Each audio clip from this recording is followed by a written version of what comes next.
একদম হালকা পিঙ্কও বলতে পারেন, বা অনিয়ন আসলে এটাকে বলা যায় না, হালকা পিঙ্কই বলতে পারেন। খুবই চমৎকার একটা ড্রেস, অনেক বেশি সুন্দর।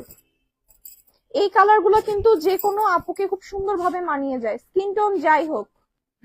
স্কিন টোন যাই হোক, এটা কিন্তু খুব চমৎকার ভাবে মানিয়ে যায়। দেখেন নিক পোর্শনটাও কিন্তু সেম ভাবেই পাচ্ছি, ডিজাইন একদম সেম থাকবে। এমব্রয়ডারির কাজগুলো হচ্ছে, এমব্রয়ডারি যে সুতোটা সেটা হচ্ছে ড্রেসের যে কালার ওই কালারের সাথে ম্যাচিং করেই করা। আর সিকোয়েন্স গুলো এখানে বসানো হয়েছে সেম কালার কম্বিনেশনে, খুবই চমৎকার। ওয়াও, এত বেশি সুন্দর ড্রেস। এখন আমি ধরে আছি, এখন কিন্তু হয়তো সম্পূর্ণ বোঝা যাচ্ছে না, কিন্তু আপনি যখন বানিয়ে পরবেন তখন দেখবেন যে ড্রেসের সৌন্দর্যটা আরো বেশি ফুটে উঠেছে। কারণ ড্রেস পরার পরই কিন্তু আসল সৌন্দর্যটা বোঝা যায়। যে নিচের পোর্শনটা দেখেন সেম ওয়েতেই কিন্তু আছে, অর্গানজা ফ্যাব্রিকের মধ্যে এমব্রয়ডারি ওয়ার্ক প্লাস হচ্ছে সিকোয়েন্সের ওয়ার্ক।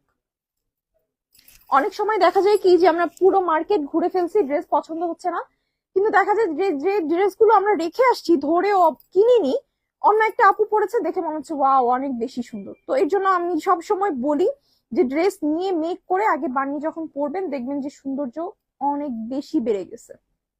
তো যে ড্রেসটাই পছন্দ হবে আমরা যেটা করবো, একটা স্ক্রিনশট নিয়ে ফেলবো, নিয়ে ইনবক্সে আমরা প্রাইসটা জিজ্ঞেস করে ফেলবো, দেন অর্ডারটা কনফার্ম করে ফেলবো।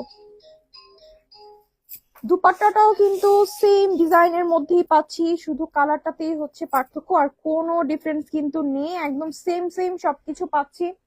এটা হচ্ছে প্যান্ট পিসটা আমাদের।